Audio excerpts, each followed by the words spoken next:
Hey, little birdie, don't feel down. Come and perch on my shoulder. Don't be shy. I'll show you around town. Really? No wonder they never pay attention to me. Forget it. I probably shouldn't be anthropomorphizing them anyway. Haven't seen you in some time. To which one of the Animo Archon's winds do I owe the honor? Oh, is this your way of saying that you missed me? Since it wasn't meant to be with this little birdie, I'd better leave it alone. Let's take a walk, shall we?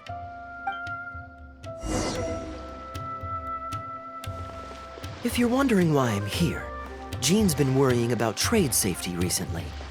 I discovered this when I unwittingly burst into her office to save the day. Another job involving long-distance travel falls to me.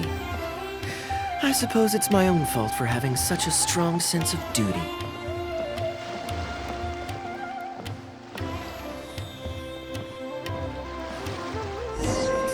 Still, on the bright side, business is now taken care of.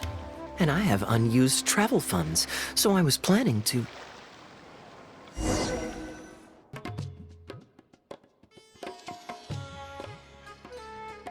Gundafar, we are in the middle of a war. Your place is at the front lines by my son's side. Pray tell, what provokes your unwarranted return to the palace? A matter of utmost importance, Your Majesty, such that I must personally report it to you. Huh. Outdoor theater. Looks fun. Actually, yes. I saw some guards do a musical performance when I was traveling with their caravan in Sumeru. They were desert dwellers. So are these actors. And I think I actually recognize one of them. Come on, let's go watch.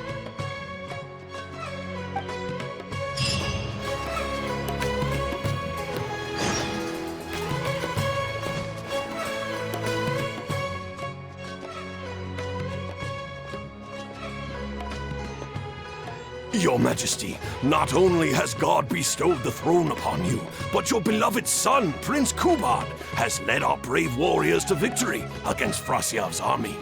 His men have laid down their arms and fled. Frasyav's brazen ambition is no more.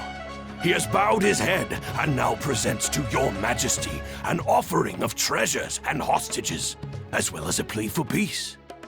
My king, this battle has finally restored the dignity of our people.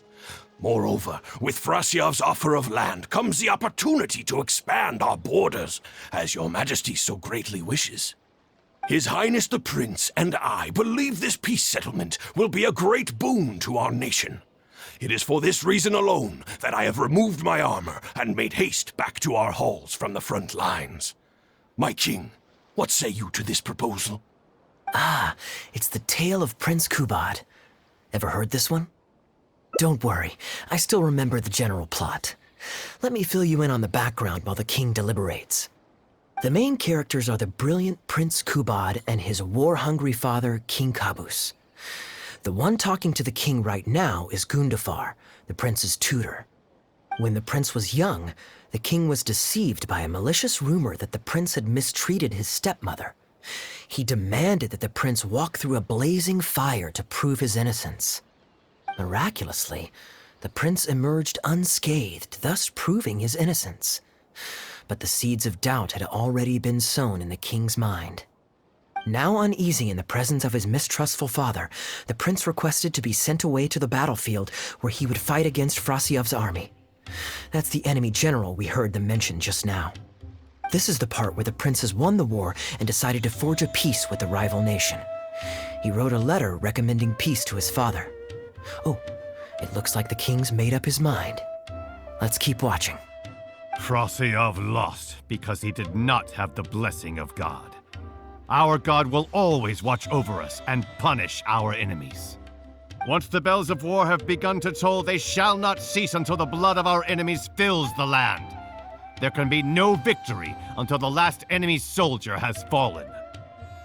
If Kubad still wishes to be my son and hold the intaglio I bestowed upon him as proof of his royal blood, then he must obey my command. Your Majesty, I must caution that a nation destroyed is not a fallen city writ large. Now, the loss of one city strikes fear into the hearts of our enemies, compelling them to accept defeat and cede land in exchange for peace. If, however, we insist on bringing a whole nation to its knees, then so long as a single person is left standing, they will see us as their sworn enemy, and one day return to us tenfold the pain that we have inflicted on their nation and family. My king, a people is to their nation as wild grass to the open prairie. Though we burn down the whole field and spare not one blade of grass, roots continue to grow unseen beneath the surface. Come the spring, it is all but inevitable that fresh green shoots will rise up from the ashes. Cease, Gundafar. Your mind grows dull in your old age, filled with naive delusions. We shall have no more need of you on the battlefield. As for my son Kubad, I will summon him back to the capital so he may be tried by a court-martial. What are you saying, my noble king? Why must you mistrust your own flesh and blood and sink ever deeper into the blight of hatred? When he was falsely accused, you once doubted his honor and made him walk through a raging fire. Did he not prove himself worthy by emerging unharmed from the flames? Now you would turn me away when I seek only to provide the wisdom of counsel. What is the justification for this? The justification is that my word, not yours, is the law of the land. Cease and be gone, Gundafar, so you may spend the rest of your days with your wife.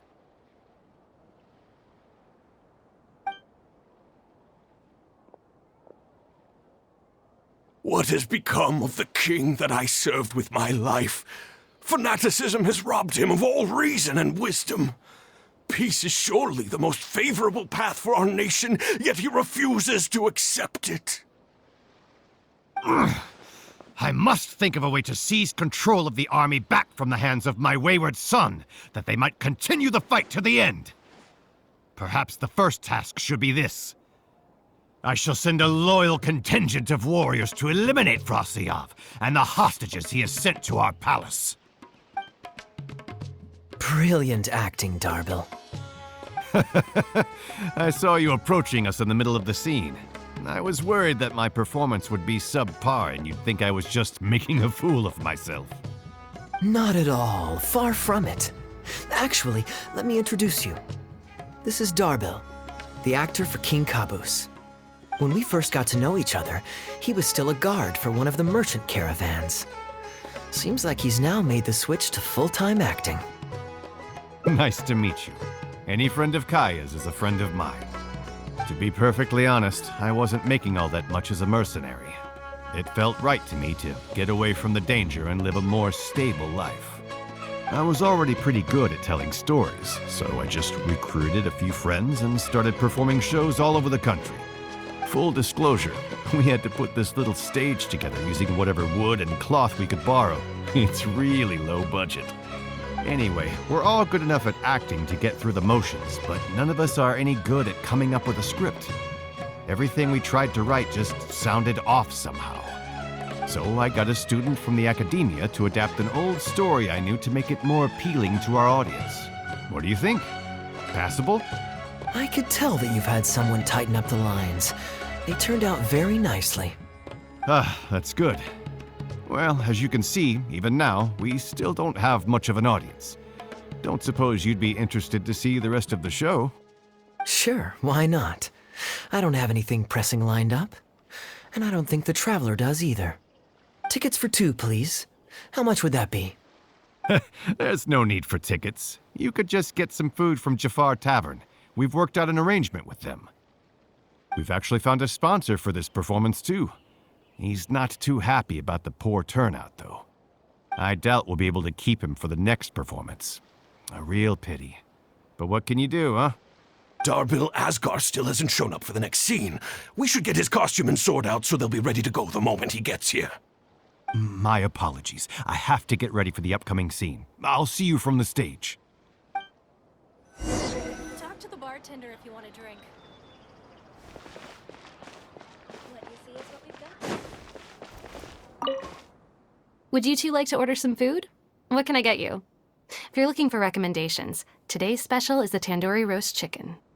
Ah, bear with us a moment. We're just going to take a look at the menu. I was at Port Ormos discussing some business opportunities, and some crook was trying to pull a fast one on me. Darbil took pity on me and politely asked him to make himself scarce. He's a good guy. A decent storyteller, too. Quite an interesting character. There's a lot of fun to be had if you hang around interesting people doing interesting things. Especially if you're in the company of an interesting friend. That's my secret formula for staying in a good mood. Try it out sometime. You'll see what I mean. Thanks for waiting. We're ready to order now. We'll take you up on that tandoori roast chicken. And let's throw in some desserts, too. One each of the rose custard, that tulumba, and the patisara pudding, please. That should see us through the show.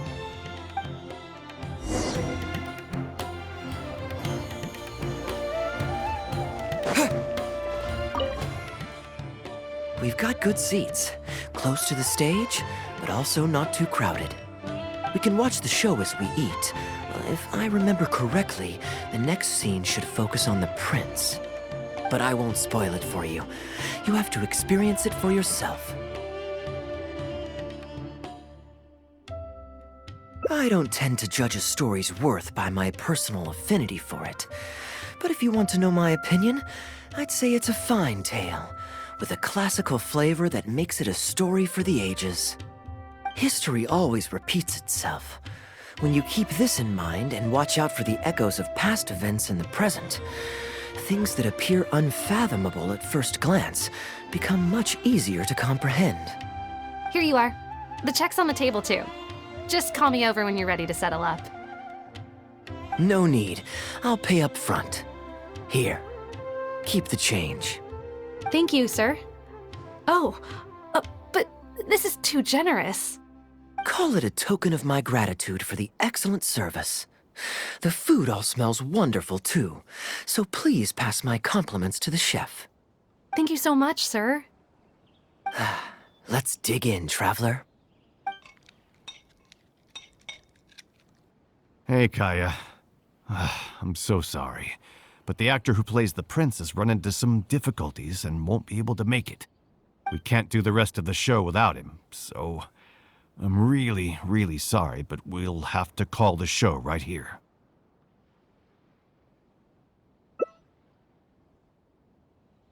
Ooh, that would be fun. I wouldn't say no. Darbil, would you lose any income if I were to mess this up? Not really. I mean, there's not much of an audience here anyway. I wouldn't want to take too much of your time, though. Don't worry about that. I like to be spontaneous now and then. Spice things up a little. Let me think. Well, you already know the story, so you just need to memorize a few lines. Ha! You know what? This might actually work. Ah, wait, but Kubad has a specific costume he's supposed to wear, and there's no way you'd fit into it. Switching actors is one thing, but wearing street clothes on stage would really ruin the immersion. Yeah, I don't think this is gonna work. Well, good thing that I've actually got a costume with me. It goes pretty well with your stage, too. You're kidding. Can you show it to me? Sure. If you can show me the way to your changing room. It's in the restaurant. Follow me.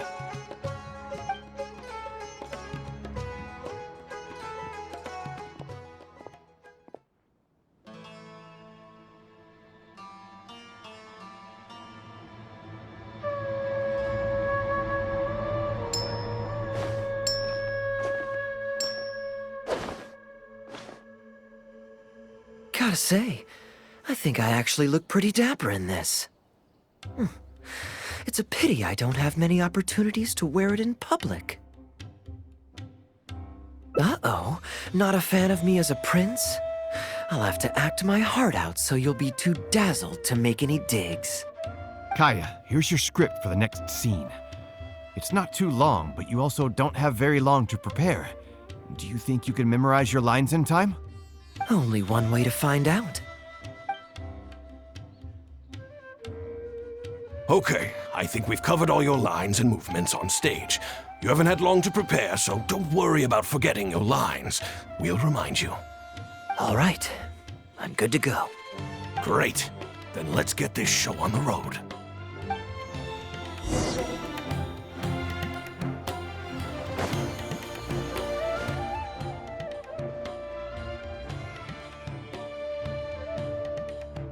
General Kubad, son of Kabus, the fate of this battle is clear.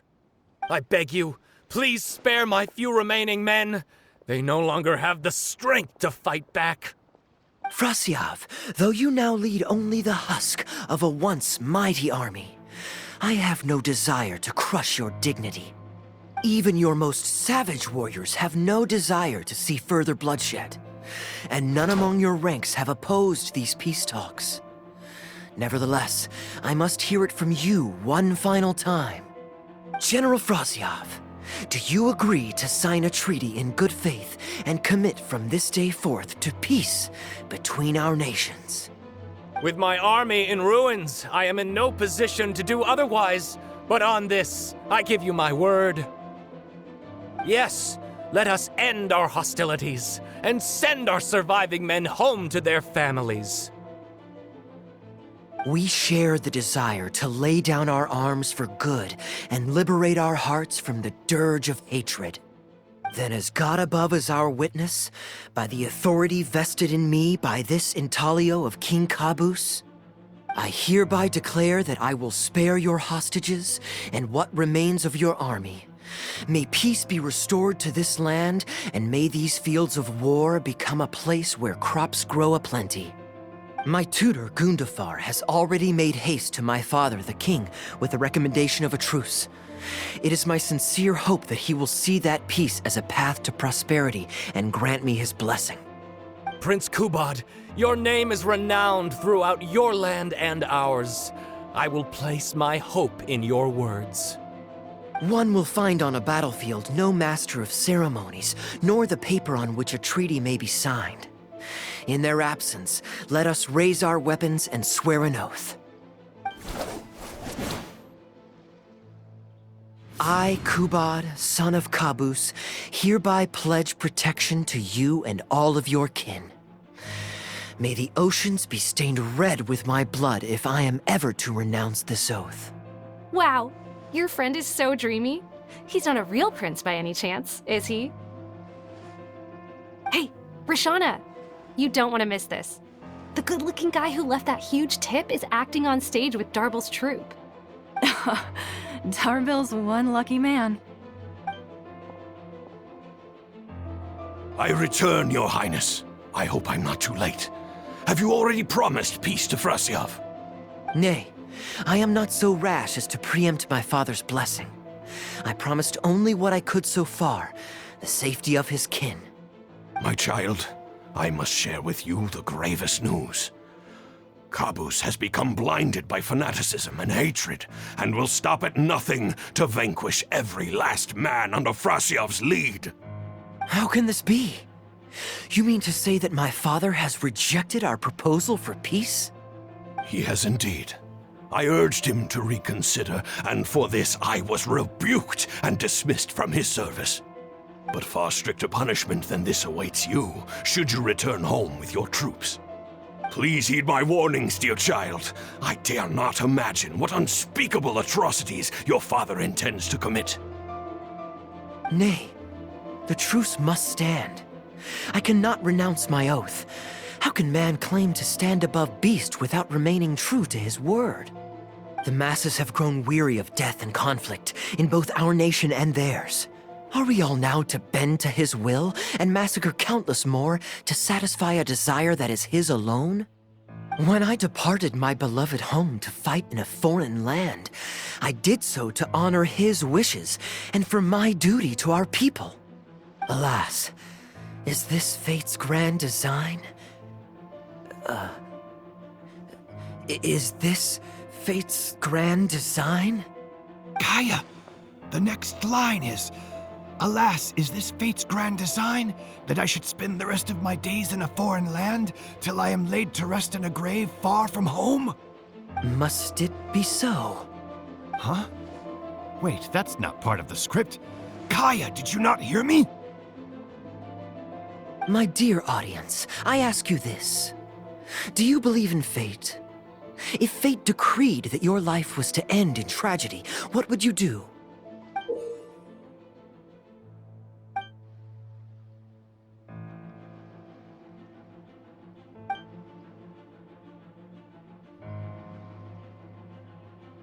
Oh?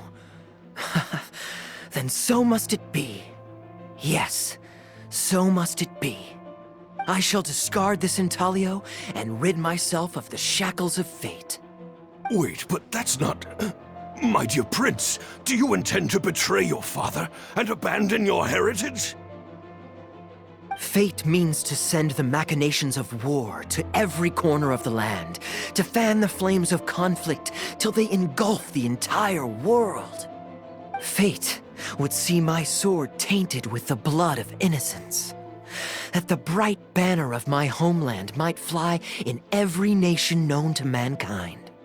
But I shall not bow to the will of fate. I am no pawn in heaven's plan. Bravo! Where did this guy come from? Is he one of the new hires? Hey, shut up. Stop interrupting. I, Kubad, will spend the rest of my days in a foreign land till I breathe my last in a place far from home. Oh, at least he brought it back in the end. Prince Kubad, my child, there is no need to be rash. Please bring at least your fortune and the retainers who will always be loyal to you. Gundafar, my dear mentor, you have always been like a father to me. It brings me only anguish to bid you farewell. But I must walk this path, or freedom dies by my hand. Goodbye, my tribe and kin. Farewell, sweet land of my birth. Goodbye, my child.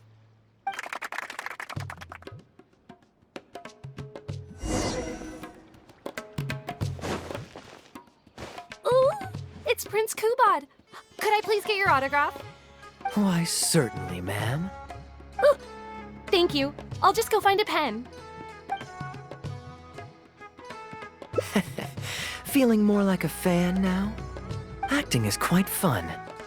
If there ever came a day when I left the Knights of Favonius, I think I might go into acting full-time.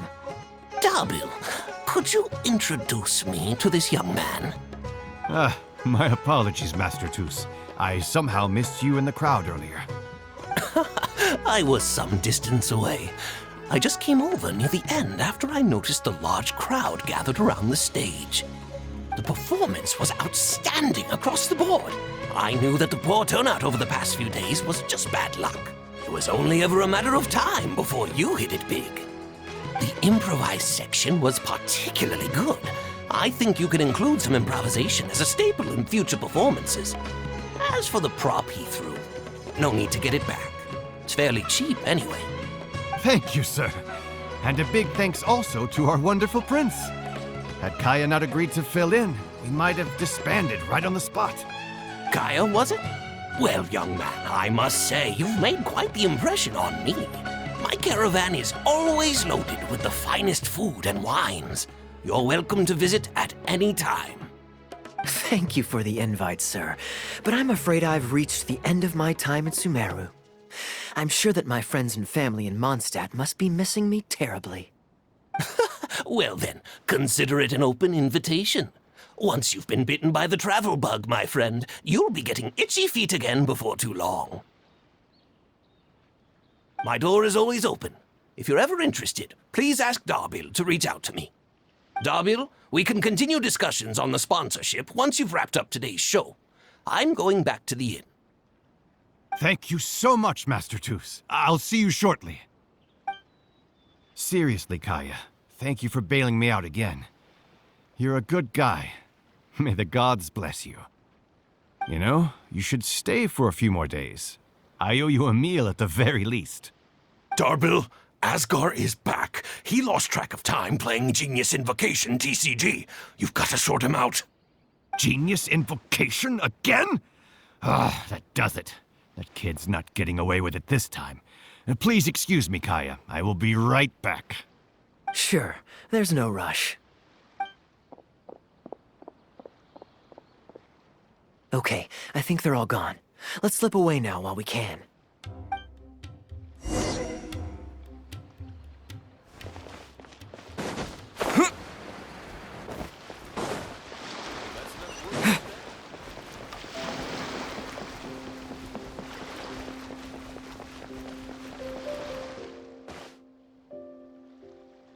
All right, this should be far enough.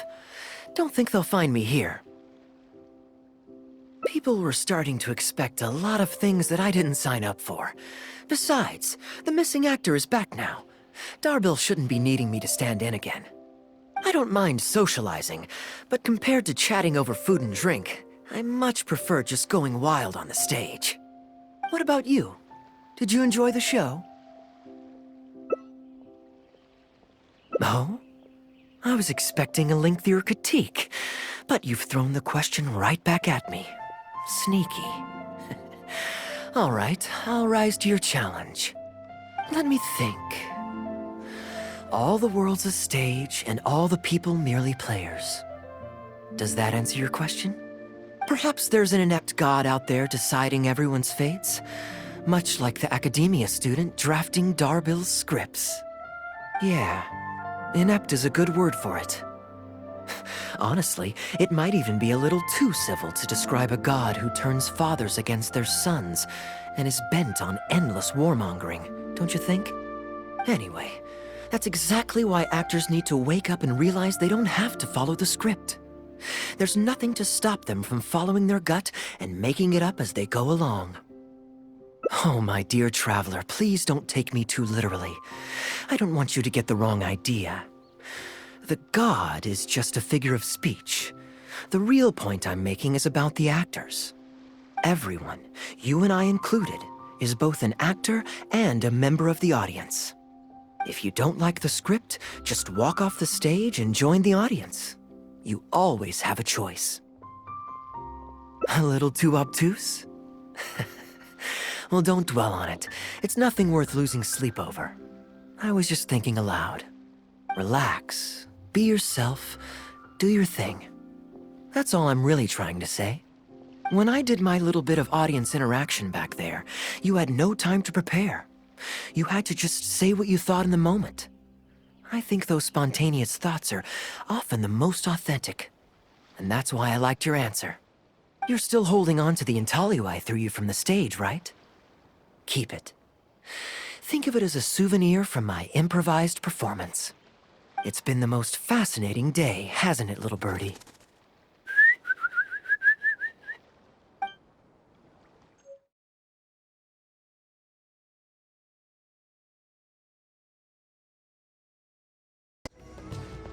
You're always so busy. It's high time you gave yourself a proper break. Even the sharpest blade loses its edge if it's always in use. Regular maintenance is essential for reliable performance. And anyway, life is short, so we should make the most of the time we have. Right now is the perfect time to relax and enjoy ourselves. And who knows how many other chances we'll get. So come on, what do you say? Now I remember why you're an honorary knight. Of course being tempted by money is beneath you.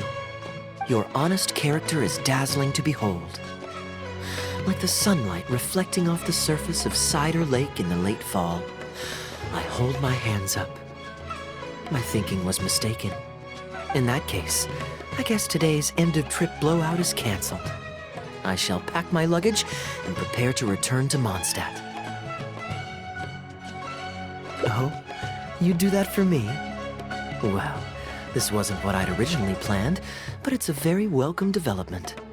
When I was souvenir shopping, I picked out something for you too. Guess my thoughtfulness wasn't in vain. Let's keep that a secret for now. Not because I want to keep you guessing. It's just that I didn't think I'd run into you here. All my gifts are back at the inn. I want you to find out for yourself when you open it. The surprise is what gift giving is all about, is it not? Then it's settled. We'll leave together shortly. How about Liyue? I'd be heading past there on my way back to Mondstadt anyway, so it's not out of the way. Well, lucky me. I'll hold you to that. Liyue's Ministry of Civil Affairs frequently corresponds with the Knights of Favonius, so the address on their letterhead is one of the few places I'm familiar with. I don't have much luggage, so it won't take me long to pack. Give me a moment, and then we'll head there together.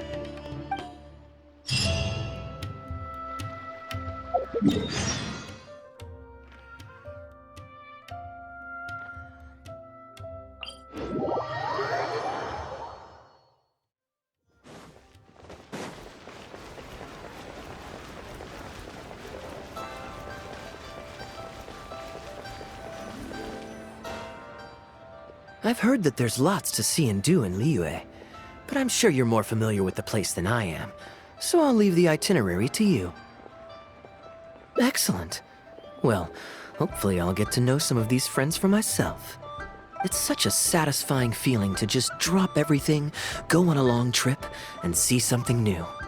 Who knows who we might cross paths with? We might even end up going on an impromptu adventure. Just like how I met you in Port Olmos, and now we're here. Come on, let's see what's up ahead.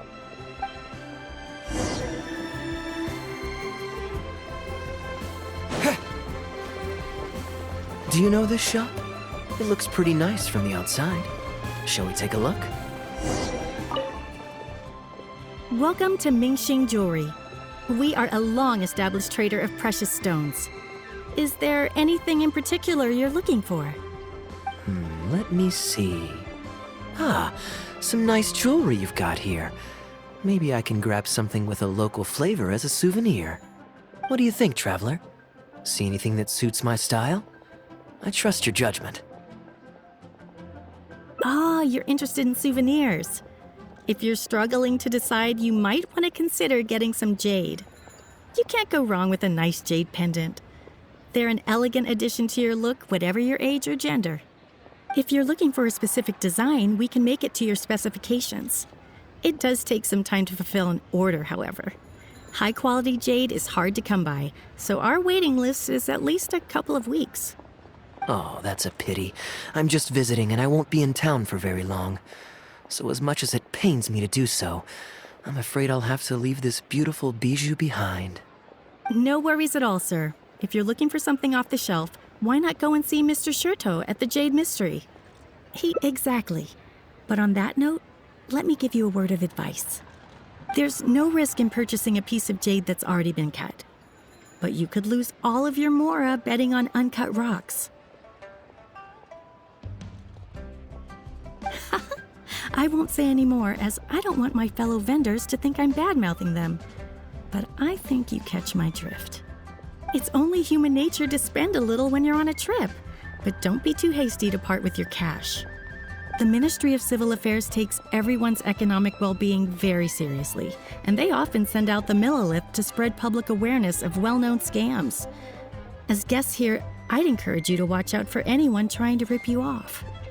I think that's sound advice wherever you go into that. We appreciate it, boss.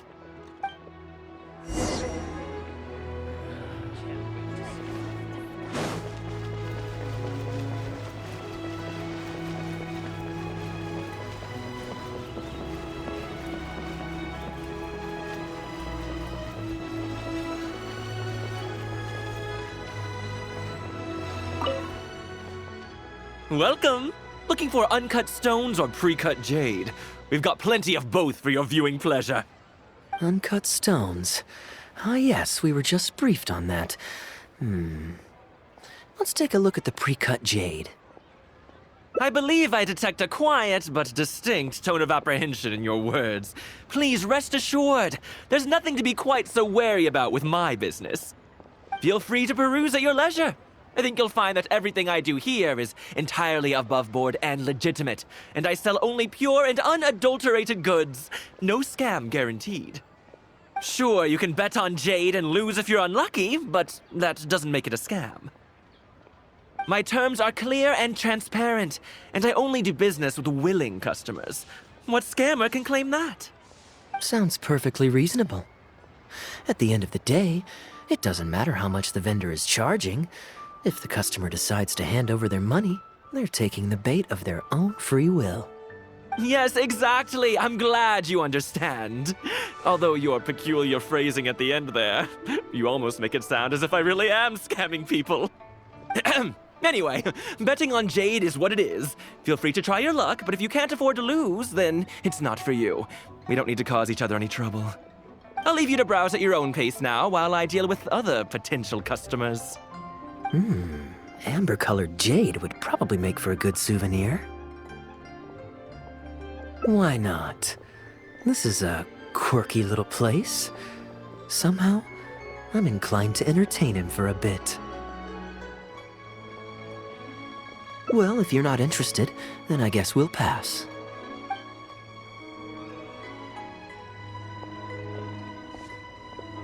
Ahoy there, Captain! Fancy seeing you back in town. Struck any gold lately? What, a poor sailor like me? You must be joking. I barely managed to make ends meet. What about you, Chateau? Still scamming people with your pile of rocks? Hey! Keep your voice down. Can't you see I've got customers? But more to the point, when have you ever seen a customer get scammed in my store? I mean, you want the full list? Or... Hold up, is that... Captain Kaya! What, brings you to Liyue? Oh, just taking a short trip with my friend. It's been a while. Yes, it's been a good while, hasn't it?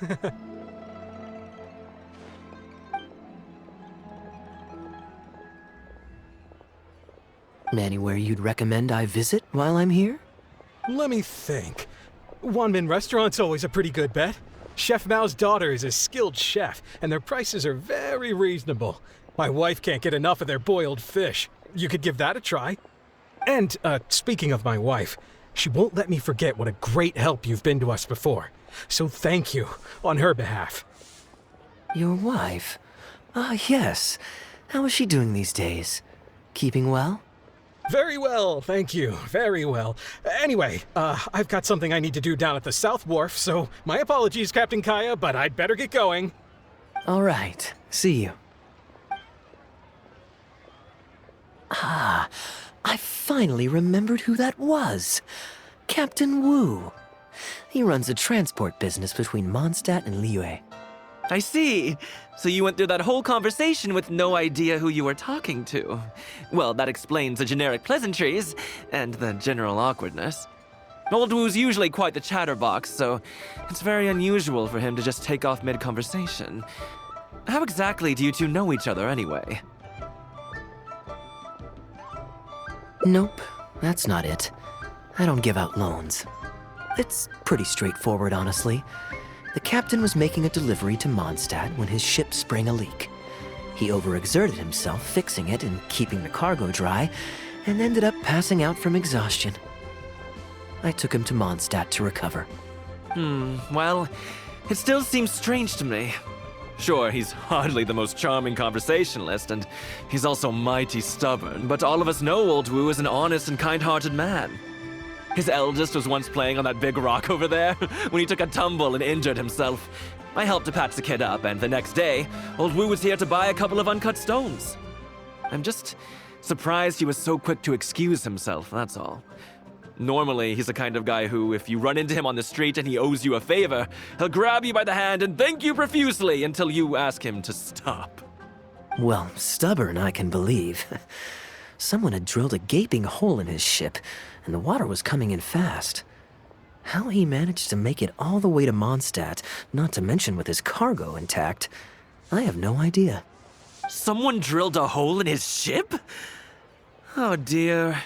There must have been one of the less savory captains out there trying to sabotage his business so they can squeeze their way into the market. When competition is stiff, sometimes things get ugly. It's the way of the world, unfortunately. His line of work isn't easy. The poor fellow usually has to set sail before the break of dawn. He's been loitering around a lot these past few weeks, though. I thought maybe he'd come into some Mora. Competition is fierce these days, and there's not a lot of Mora to be made in shipping. So every day he stays idle is another negative in the books. I do wonder what's gotten into him. Anyway, I digress. We merchants protect our goods like our own lives, so who knows? Maybe he had some important cargo to see to. Either way, good sir, don't mind him. I am an upstanding member of the Knights of Favonius, after all. Just look me in the eyes. Don't you find me trustworthy? Since you asked about recommendations earlier, you're here from Mondstadt, yes? Might I suggest the tea house is somewhere to rest your legs?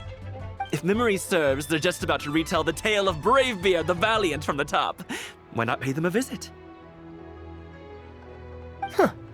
Sounds interesting enough. Let's check it out.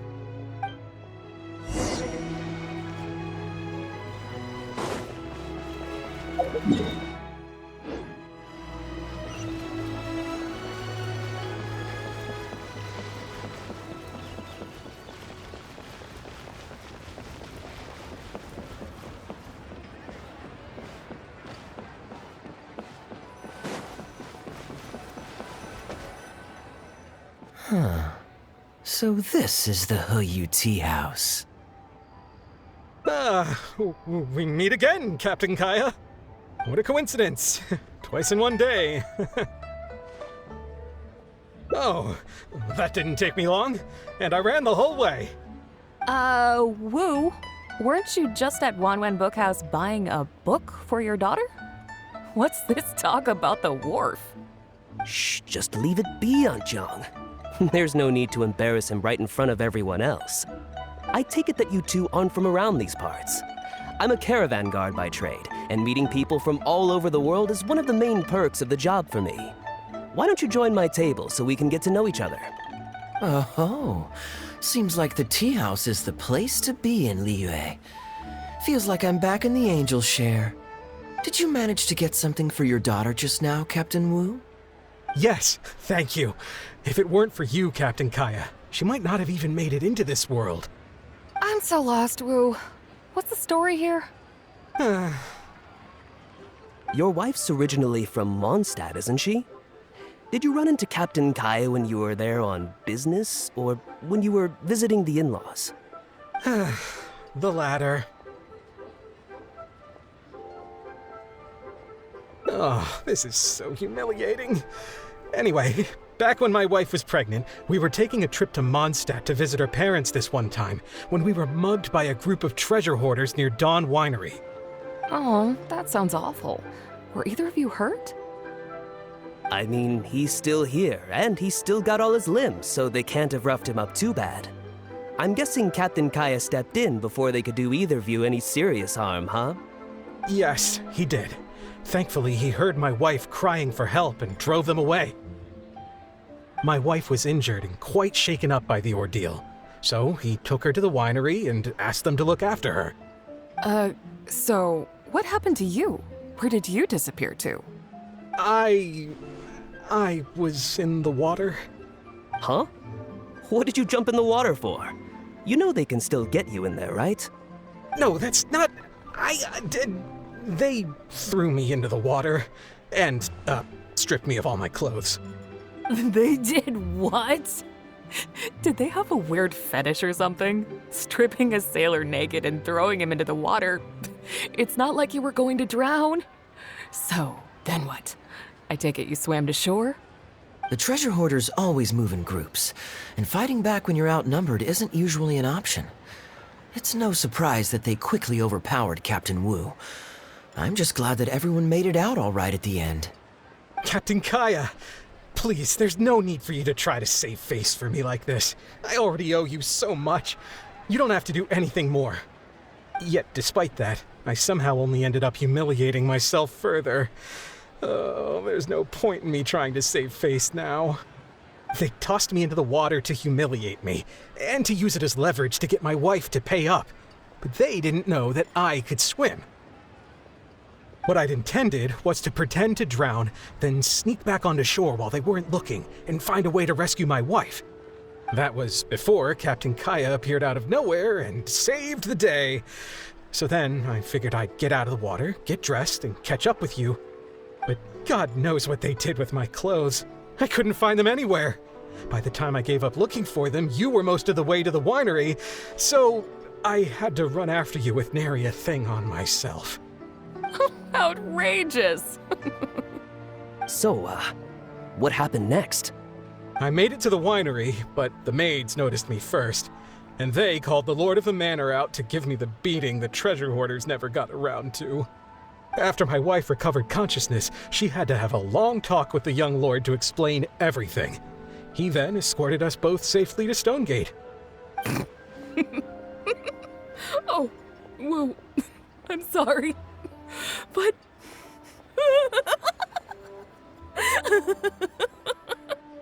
Ugh, good luck living that one down. Trust me, I know. My wife never lets me forget. I'm sorry, Captain. I wasn't intending to share that story. It's fine. It's my own fault for thinking I could sweep it under the carpet and forget about it. I don't know if I can ever repay you for all you've done. That's why I get so embarrassed every time I run into you.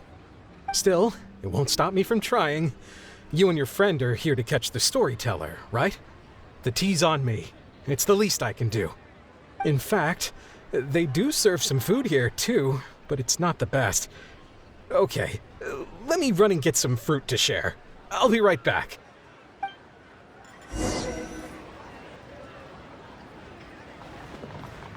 I wonder how much Fanaria caught of that. Old Wu really has no filter, does he? Oh, poor Wu. Oh, gosh. I'm so sorry. It's just...